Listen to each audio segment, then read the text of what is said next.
Hey friends, welcome back to the show. You're in for a treat because today we are joined by Tiffany Fykes, who is someone that I would consider a natural born leader and entrepreneur. She lives with her husband Joshua and their two boys in Nashville, Tennessee, where she runs the Fykes Realty Group, which is consistently recognized as one of the top teams in Central Tennessee. And she joined the real estate industry. Was it 2009, Tiffany? It was. What a great year to get into Yeah, the market. we'll talk about that. But within 4 years, she created $1 million producing team while growing her family at the same time. Her vision is to help everyone she encounters create a flourishing life. And we're going to talk a little bit today about how she's accomplished that and a lot more. So welcome to the show, Tiffany. I'm so glad you're here because, I'm a big fan of your podcast, The Empire Builders, as well.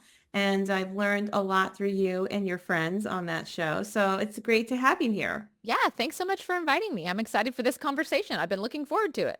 Yeah, same. So let's just jump right into what you said a second ago about the timing of starting a new business in real estate back in 2009. When you look back, what were some of the highs and lows of jumping into that and maybe share a little bit of your story as to how you got there? Yeah. So my husband and I always wanted to work together. That was our goal. And I was a film producer and he was an architect. And we are not Chip and Joanna Gaines. And so those two things were never gonna cross. And I'd gotten to do a lot of cool things in the film industry. I'd gotten to walk a red carpet. I'd gotten to make my own documentary. And we woke up one day both succeeding in our individual fields, which is a theme of my story is I succeed and then I wake up and say, wait, was this what I even set out to do? And we Mm. realized, yeah, we're loving our lives, but this isn't the greater goal that we have for our life. And so something needs to change. And that was in 2008. So I joined him in his architecture business in 2008. We created this grand plan of we're going to design, build, and sell homes. And then all the business disappeared about 6 months later. And Wow. then 6 months after that, the economy crashed. And then we went from having a booming business to literally driving pizza to pay our bills and doing whatever it takes to survive. And in that process, we said, are we committed to this goal or do I need to go back into try to find some more producing gigs? And we said, no, this is what we're going to do. And so we looked at our vision, like design, build, sell. Okay, design, nobody's hiring designers right now. Build, those people are losing their actual homes right now. Like they are in such Wow. financial straits. That's not the right industry. All right, let's do this sell thing. Let's figure out how to do that. Not that I'm ever going to help somebody buy or sell a home, but while we're delivering pizza and while we're surviving to get to our vision, let me just learn it. Let me just figure it out. And so I got my license in May of 2009, joined Keller Williams. And I always tell the story. They had the highest cap in my market, like the highest dollar you pay into the company. It wasn't the cheapest game in town. No, not at all. But I wasn't going to cap. That was not a thing. I was never going to sell a house. So I just Oh, wanted the best education. And sure. so I went to Keller Williams and I just did what they said. I had my first closing in June of 2009, and I never had a Really? month after that we did not have a closing and quickly got up to two a month with no intention of selling houses. I just wanted to learn how to do it. I just did what they said you're supposed to do. And in a market where no other agents are doing that because they're just floundering, trying to figure out how to survive, nothing that they used to do works. And I come in just doing the basics. It was awesome. Like it just worked. There's so many little nuggets that you've just dropped in the last 2 minutes that I hope people are picking up because a lot of people listening to this right now are probably in real estate, but maybe not all. And there's just a lot of what you said that resonates with me and I'm sure resonates with a lot of people. Number one, when you said that you are pretty much wired to succeed and that you will do whatever it takes. And not everyone is wired that way. Have you always been that person, or did you learn that over some time as you started building your career? I think that I have an uncanny ability to believe that anything is possible. I have discovered That's the marker of success for me Yeah. that I realize not a lot of other people have. And now also do what it takes. And I believe I Yeah. can do it. Do you think people can learn to think that way? Absolutely. It's like See? any muscle. If you just believe it's possible and then you see that it happened, then you do it again and you can do it again. Yes. And where I have a natural bent to pushing myself, like my mom used to always say, all you had to do was tell Tiffany she couldn't do it. And that's how I don't believe you can get this dishwasher unloaded in 5 minutes and it's boom, done. I'm laughing because I can relate to that. I think we're wired the same way. Yeah. And I'm So glad you shared that. I think anyone can learn it. I yeah, think that it's something that it's developing some resilience, some grit, and understanding that you're only probably a decision away from changing the trajectory of your life. yeah. And you do that one thing once, and then you're literally wiring your brain the next time for it to be easier. And it's not to say that it's just going to immediately, you can just snap your fingers and now you believe anything is possible. But if you just refuse to believe that it's impossible a little bit each time, you're able to grow that over time. And then eventually, when you're faced with something really difficult that feels impossible, you can be curious instead of certain. And Yeah. that's like moving from certainty to curiosity about how might this be possible is the habit. And so if you're trying to build, that's the question you need to ask. When you find yourself saying, nope, that's not possible, that's fine if that's your natural tendency, but create the habit that at some point you catch yourself and you say, all right, I'm going to give this 5 minutes of how might this be possible? Yeah. And I love that. I think it's the questions we ask ourselves, right? Could this be possible? Yeah. Your brain is wired to protect yourself. It will Yes. immediately shut down new ideas, new ways of doing things because it thinks they're danger. But that's not real. Like literally, unless you're facing a bear, like it's not real. But it feels the same in your brain. And so you've got to learn to feel that fear and do it while you're scared. Oh, so true. That's so good. So let's talk about the fact that you thought you weren't going to sell real estate, yet you hit your first sale within maybe 6 weeks. Did that surprise you as well? I'm trying to think, did it surprise me? Probably yes. It's been so long and I really wasn't setting out to be like, I'm going to build this giant team. I just did what they said combined with some things that I knew. So like I brought my industry, filmmaking, into real estate. And I used to tell people instead of producing documentaries, I produce home sales now. And what do you do Right. when you're getting into a new project? You have a launch party, you talk to people about it, you try to bring talent into your world. And it's, okay, I'm just going to do that in real estate, except they tell me to call everybody I know and tell them that I'm now in real estate. And I was uncomfortable with that idea. So I threw a launch party. Basically, before client events were a thing, I Uh-huh. said, I can't call my database and just say, hey, I'm in real estate now. Can you help me? Because I'd never been in sales. That was not comfortable to me. But I could call them and invite them to a party. Yeah. So So you just found what would work for you. yeah. And this was not a fancy party. We had no money. We were driving pizza. I literally was rolling up pieces of ham and tortillas and cutting them up and calling them pinwheels. And it was that and water in our yard. And that was the launch party. But the people I talked to didn't even come to the party, but they were my first sale just by calling and telling them basically that I was in real estate. So when was it that you realized this real estate thing might actually be my next big thing? As we got into it, we realized, man, I immediately knew, and no offense to anybody of your listeners who is, man, I knew I was going to be a realtor forever. I think it's the best profession. To me, I had gone from this really cool job to like, realtor, is a used car salesman better or is it Yeah. worse? I don't know. My realtor experiences where we were like hiding to talk to stay away from the salesperson because we didn't want them to be all salesy with us. And so we got into real estate and I'm like, oh my gosh, we can tell the truth. Like we can advise people really well. Like I was showing people houses and I was like, look guys, you're going to be so mad at me when you're unloading your dishwasher because the dishwasher comes out and blocks all your cabinets. So you're going to have to unload it on the counter and then put it into the cabinets. And my clients are like, I would never have noticed that before. That's amazing. No, I don't want this house. Or sure, that's fine. We'll do it anyway. And I'm just so glad that I knew that ahead of time. And So we found we could do this thing that I had a bad perception of in a way that brings flourishing into people's lives and builds trust where some people don't have trust.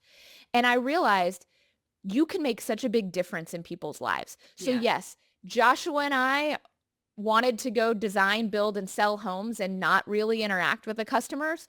But we realized we can do this and make a bigger impact in people's lives.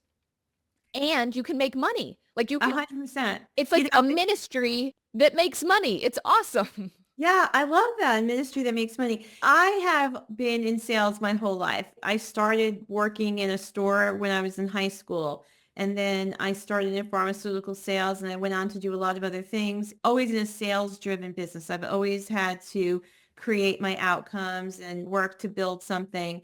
And I know I'm fortunate because I realized very early on that I wasn't really here to sell anything. I was here to solve a problem.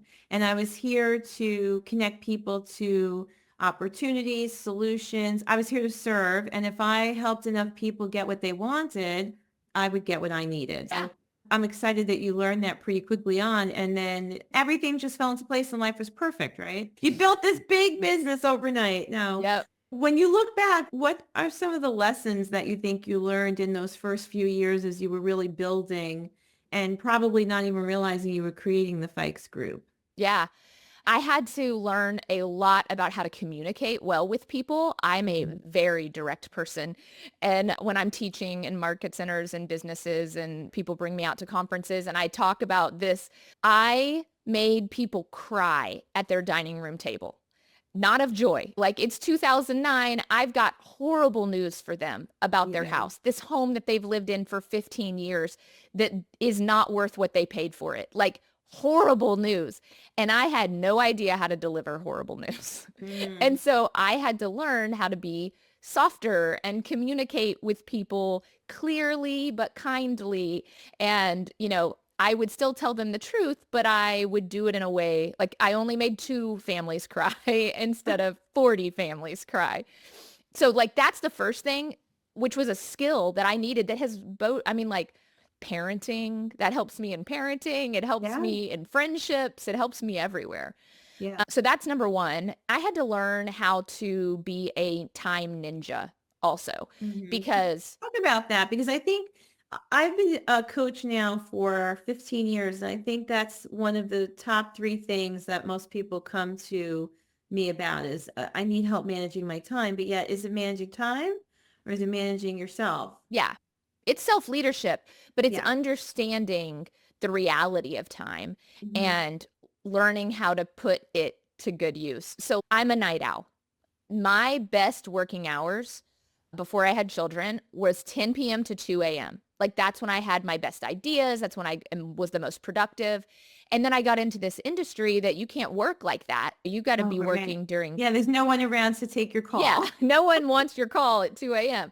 because I was used to working alone. And Yeah. so, all right, I've got to modify my time and and where I'm working and when I'm getting up and what that looks like. Like I can't roll out of bed at 10 a.m. I've got to get up before work because my personality, I need some ramp up time because I'm not going to be productive immediately in the morning. And learning how to get up when my alarm goes off the first time. And Mhm. what am I doing when I first get up? Learning the miracle morning, that got me through babies and business and like the craziness that my life required. The miracle morning of reading, writing, praying, like In the first hour. exercising in the first hour of your day was huge for me. Yeah, and I know when I'm not following that routine, I am so off. Yeah. And the way you start your day is how you're going to spend the day for sure. Yeah. So were you a mom when you started in real estate or your children came later? They came later. Yep. Okay, so how many years into the business before you became a mom? I was about 18 months, so about a year and a half. So I Oh, was so still just, new, fresh, a lot to really manage and juggle. yeah. Yep. I had a part-time assistant and that was it. And we were selling about 50 homes. That's a Uh, lot for anyone who's not in real estate, just so you know, that's yeah. that's a lot. That's high volume.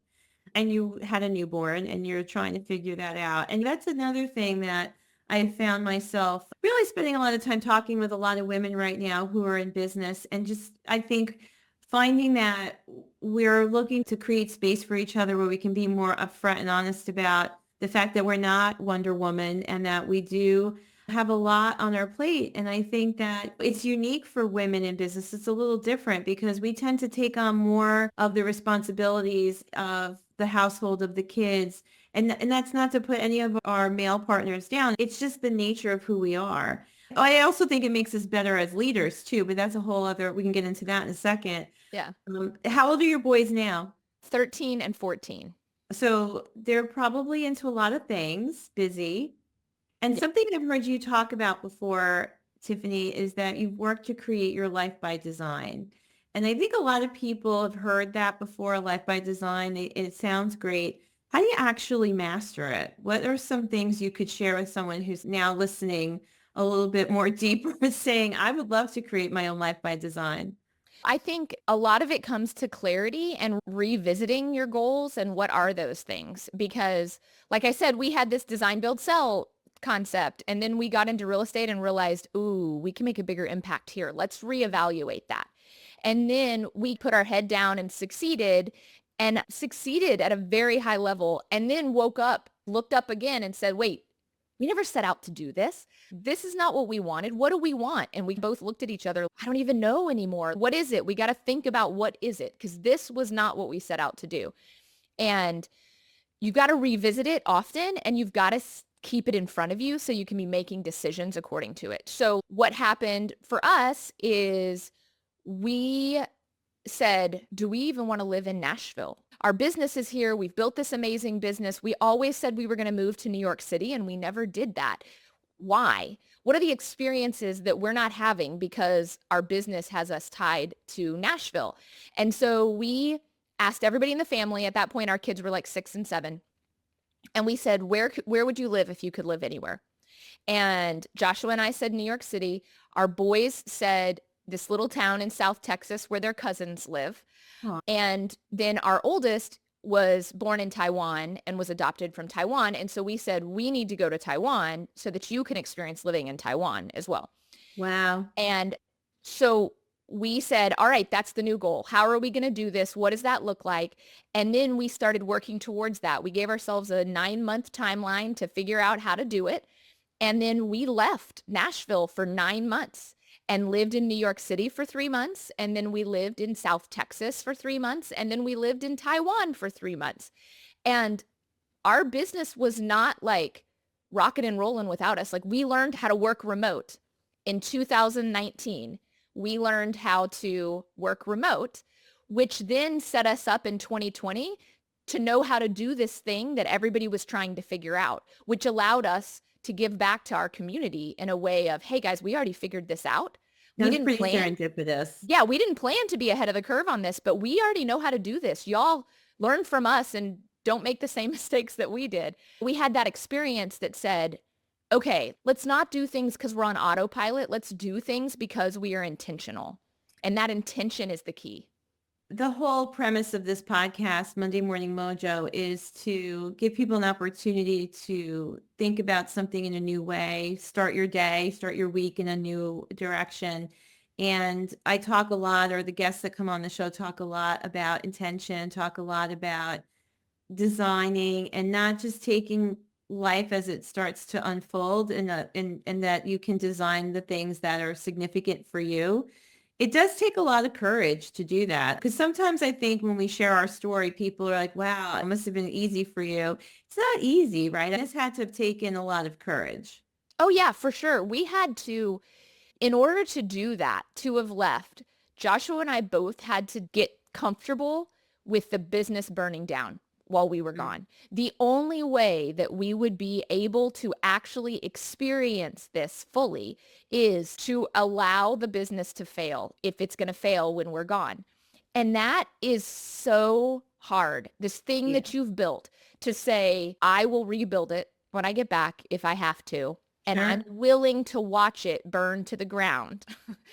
It's hard, but it's freeing too, in a way, Oh isn't it? yeah. But you have to do so much work. I'm talking therapy level work of Yeah. your identity is not what you produce. Your identity is Yes. not how much money your business makes. You are worth more than what you produce. Like all those things are not innate to someone who is just go succeed person.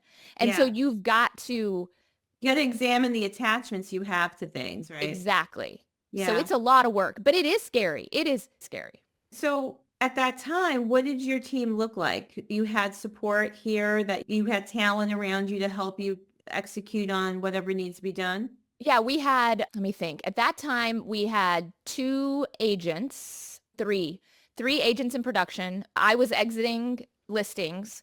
We had hired a listing agent. So we had two buyer's agent and a listing agent. Joshua, my husband, was the ISA at that time. And we had just brought in a new emerging talent director of operations. We Okay. told her what we were doing before we hired her, saying, do We're not not going take to this be here. job unless you want to be on your own quicker than you would normally Were be on you your own. unplugged the whole time while you were away? No, so we No. worked half a day. So we went from 60 hours a week to 20 hours a week. Mhm. Joshua just did his ISA. I led, that was what I did for my time. And then we were supposed to unplug in Taiwan totally.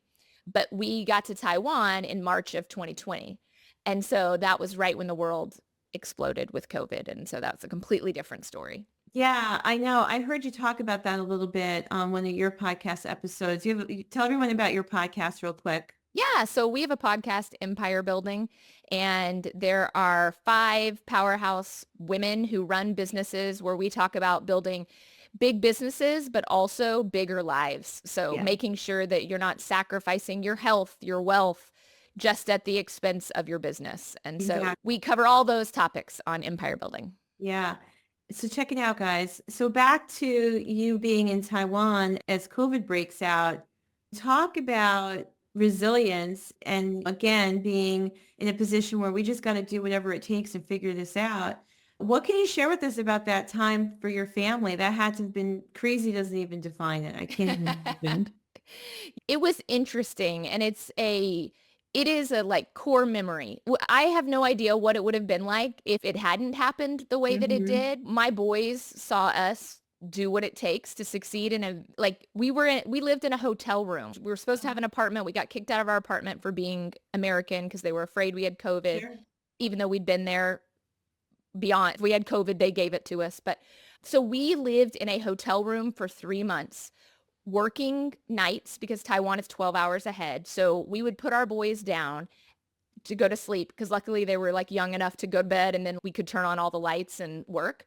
So we would put them down, we'd go out to the lobby, we'd launch our team meeting at 8 p.m. at night, and then we'd go back in, we'd turn on all the lights. I taught Zooms for Keller Williams with these children in the bed behind me, and we Crazy. would work until about 2 a.m. Then we would sleep for a few hours, get up, eat breakfast.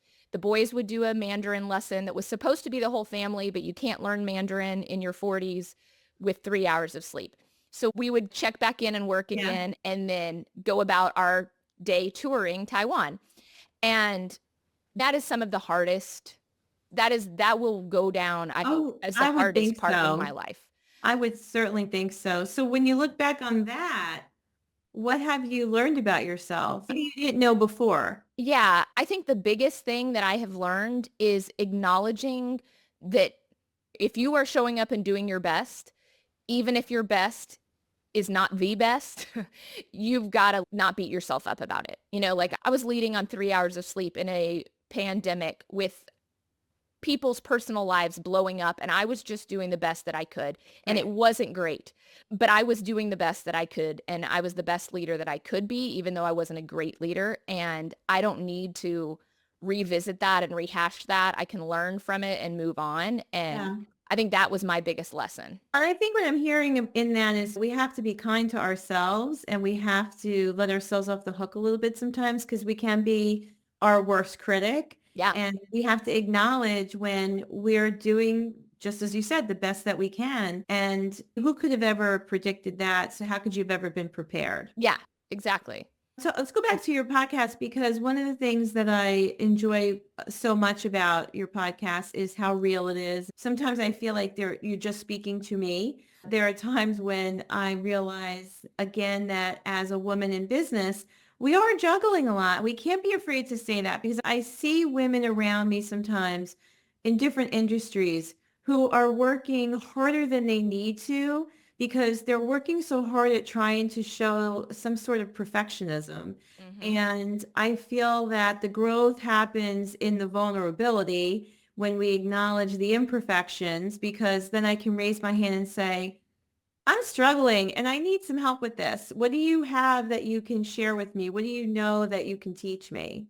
Number one, how did you find that tribe? And number two, are you all connected to each other outside of the podcast as a support network too? Yeah. Our group has been meeting together. So we have a group of women who has been meeting together for, gosh, I think it's 11 years now. Wow. Yeah, mostly because we were all just drowning. Like succeeding at life and business without somebody else around you to say that's not normal or that's normal, or it's very lonely and you're just doing the best that you can. And without a community of people around you to help you or to shine lights on things that you're not seeing, it's miserable. I'll just say that. Yeah, Um, and you could feel, like you said, you could feel like you're the only one. For sure. Is this normal the way that I'm feeling about this? Yep. And so we found each other organically. Like I was looking for somebody, Wendy was looking for somebody, Diane was looking, Seychelle was talking about we all just started saying, does anybody else feel like they're drowning? And like when you found somebody who would be like, I might feel like I'm drowning. We're like, all right, let's talk about that. What's really going on in your world? Do you want to get together? Come sit next to me. Exactly. And so we started getting together a couple of times a year just to say, we would do our org charts of our businesses and just be like, how are you doing that? And then we had young moms and moms of teenagers in the group. And the young moms are like, how do you survive this? And the older moms are like, it'll be fine. Here's my top 3 tips on how I got through that period of time. And it's where you get permission to not work 60 Yeah. or 80 hours a week if you don't want to, or to prioritize your health, or to hire help at home. That was a huge thing for me. I had been raised by a stay-at-home mom. And so like my inability to handle everything at home was like You, weighing on me from an identity sure. standpoint. Like, Right. am Your I reference failing? material was different than somebody else's. You thought you had to Exactly. do it. Yeah. And so like I had a friend tell me like, your kids don't care who cooked the food. They just care if you're there to eat it. Like your kids don't Oh, care who so good. washed the laundry. They just care if you're there to help put it on. Stop doing the stuff that doesn't actually matter and make sure you're doing the stuff that matters in your business and at home, and let somebody else do the rest of it. Love that. That is so true. What I love about mentorship is what we're talking about in a way, but it's also really just support. It's like I said, being able to raise your hand and say, are you feeling this way too? Because I'll tell you, for me, 2024 was a challenging year for me in a lot of ways. Personally, I'm sure I'm going to look back on it at some point and be like, oh, it was this Yeah. transcendental year and blah, blah, blah, blah. But I'm telling you, at the time, I was burning out, spinning out, and also knowing how much I loved my life and how grateful I was for a lot of things in my life.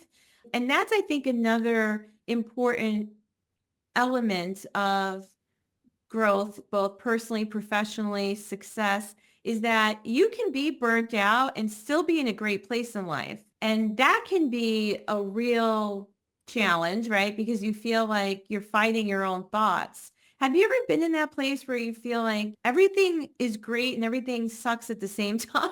Yeah. No, I think that's what most people have experienced in the last year. And I Mm, think when I entered real estate in 2009, everybody had that year in 2008 and into 2009 right. where they were just like, yeah, this was awesome, but why am I miserable? And you've got to realize, oh, it's because the things I used to do aren't working and I'm holding on to things that are no longer serving And me. that's it. You have to be confident enough to know something has to change, Yeah. right? It doesn't mean you have to blow up your whole life, but something may have to change. Yeah. And it's your ability to hold two emotions equally Mm, true. So you can be successful and happy with your life and miserable at your work. Like the reality of that being true and you can hold both of those emotions is crazy. And it makes you feel crazy because how can both of those things be true? And then you just have to identify, okay, I want to keep the happy feeling and I want to get rid of the miserable feeling. So what are those things? Yeah. And that's a big part of why we started our organization, Her Best Life, is you often can't see the path when you're in the middle of it. You've got to have somebody outside of you who cares about you, who's not on your payroll, who can say, hey, have you thought about this? Or, hey, you look miserable. Sometimes you don't even realize you're miserable because you're just going at such a fast pace. And so like we have the Empire Circle specifically for that because we realize the value of our circle. More women needed this, but we Yes. couldn't make it a giant thing. So we created an organization that provides that for other women. So tell us a little bit more about that because I think it's really great what you're doing. So share with everyone what that is a little bit more. Yeah. Our organization, Her Best Life, is for female business leaders. And it's to solve the feeling of the loneliness that you have when you are succeeding in business or want to succeed in business. We have people coming into our Empire Circle who are just starting their business. And then we have people who own 5 or 6 different businesses and are succeeding at a high level, but want more community around them. They want more perspectives looking at their life and asking them great questions about it. And so we have a membership called the Empire Circle where we get together 3 times a year. We do weekly calls on business, your health, your wealth, investing, your personal life. Are you making time for all those things? And you can pick a track, like whatever that thing is this year that I want to work on. I want to be healthy. I want to lose weight. I want to hire 5 people in my business. We have a track for all those different things to give you the accountability and the people who cheer you on 3 times a year in person to say, oh my gosh, you're doing great. I met with one of them this week, Jessica, who owns a boat membership. That's what it is. But she's Yeah. buying marinas and dealerships and all these other things because of the people who've come around her, the tools she's learned in that group of I can do more. And there is more that I want to do ahead of me. So Yeah, proximity is power, right? And I think that if anyone's going to take something from this conversation, maybe it's the fact that you don't have to do it alone. Even if you are a solopreneur or you're running a small business, there are people that you can connect with. There's power in those relationships. There's power in sometimes just having someone who can encourage you, who can yeah. say, yeah, keep going. And, or I see you. And okay, so let's talk about why you're struggling right now. Yeah. What are you most excited about for 2025 as you look into this new year? What are you excited about or maybe what's next for you? Yeah. So I'm excited. We're going to hire a company manager for our real estate team to get out of the day to day to give me the space to do more of what I was really created to do. I'm an experience creator and I do that in real estate, but I can make a bigger impact inspiring others to do greater things. So I facilitate meetings and do speaking and, share my story. And so in order to do more of that, I have to do less of the day to day in our real estate. And I'm super excited to be hiring somebody who wants to do the day to day and that's what they were created to do. And so that's what I'm most excited about. So if Yeah. anybody wants to move to Nashville and run an amazing real estate team, I'm looking. Okay, that's good. We'll see if we can connect you to some talented people out there. And I love that because I too, as a leader, have and will be continuing to do that this year myself, looking for ways to create opportunity for other people. And in doing that, it pushes me to my next thing. And so everybody wins when we do that. And that's exciting. Who inspires you? Because you've talked about that a lot, that you're here to create experiences and inspire people and help people. But who are some people who have inspired you along the way or maybe still are? The women in my group, the women on the podcast, I learn from them every week. Like y'all think we do the podcast for you, but I really think we do it for each other because I'm constantly learning from them. I am inspired by Gary Keller. He and I have very similar personalities. There's this assessment called the AVA and we have the same AVA. So I can learn from his lessons of how he's learned to lead with a personality that maybe is a little more harsh than a normal leader might be. Anything about you harsh? Maybe like you said, direct or Yes, bottom I'm line, super but direct. yeah. Harsh is not the right word. Yeah. But then there's also Jamie Winship, who is a speaker, and he created something called the Identity Exchange, which was instrumental in my departure and understanding of what are my yeses and what am my nos need to be and what was I truly created to be. And the stories he tells and the experiences he's had, he was in I don't know if it was CIA or FBI. Ugh. Oh, really? I'm But gonna like have to he check was this in out. some very serious situations and really knew how to center himself, hear guidance from God and operate in that way. And the success that he had in doing that is so inspiring. So if you find a storytelling by Jamie Winship and listen to his amazing stories in the Middle East, it's phenomenal, the Oh, work he I'm did. writing it down. So as we wind down on our time together today, Tiffany, I'm going to maybe ask you a couple of rapid fire questions. What is something that I haven't asked you that you wish I did? Ooh, let me think. You did a great job. Like you hit all the things I wanted to talk about, or I turned them into the things that I wanted to talk about. I guess the question of like, how do you do it all? I Mm. hit, but I think it's so important. Like I have someone who cooks, who finds my things. Like I can text someone and say, like yesterday, I texted Alyssa, who is awesome and is our house manager. And I said, where is my sweater, my ugly Christmas sweater? I can't find it anywhere. And she knew where it was. Like, where is Asher's library book? She knows where it is. I could not operate at the level that I operate without somebody else's mental capacity for that. Yes. Yeah. And then the other thing is I choose to be more home now than I did when my kids were little. And that's counterintuitive from a I female don't know. perspective. Sometimes I feel like teenagers need you more now. The world Yeah. doesn't tell you that. The world tells you if you're not home with your kids when they're babies, they're never going to be rocket scientists or whatever the thing is that the Yeah. world has told you. And I am so grateful that my kids had a Marcelie, that they had somebody, I could cry thinking about it. Yeah. Yeah. Like they had somebody who was so different than me, who gave them Mhm. something that they wouldn't have had if I didn't go to work and Marcelie didn't go to work at my house being who she was. And so that's a big thing. Nobody told me that. Nobody said, hey, you're making a good choice here. And so Yeah. know yourself and know when to plug in and know when somebody else can do it better for you. And that goes across all your worlds, your personal world, your professional world, open You know, opportunities. this could be a whole other episode because I've always worked. I think my oldest daughter, who's going to be 34, which is crazy to say, she'll be 34 in March. I think she was 3 months old when I went back to work.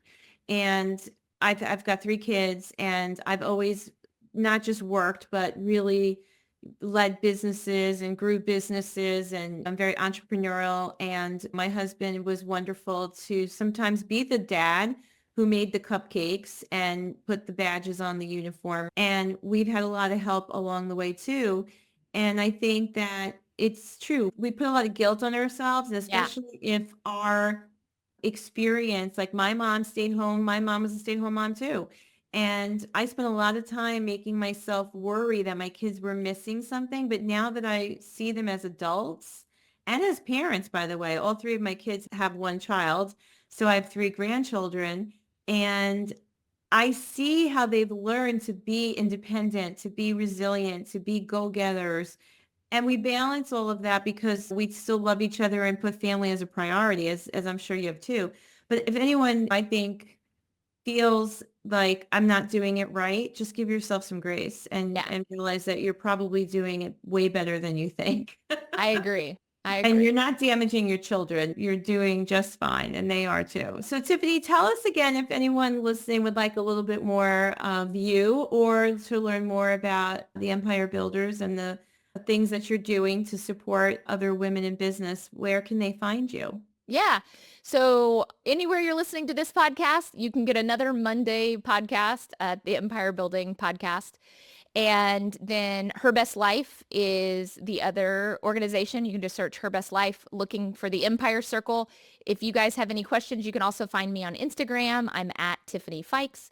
And I would love to talk with you about any of those things. Yeah, and I would love to talk to you. And as we have already started to talk about bringing that best life experience to my area. So I think we can do some fun things and collaborate and bring some value to people here in New York. One of your other favorite places. Are you still spending time in New York, by the way? We are. We spend about 10 days a month in New York. Oh, So, good. Okay, so that's easy. We'll have to get connected. yeah, for Well, sure. this was a great conversation, and I'm sure I have a feeling we'll talk more. Maybe I'll have you come back again because there's so many things we could really share and talk about and learn from each other. So this was wonderful. Yeah, thanks so much for having me. This was great. Thank you.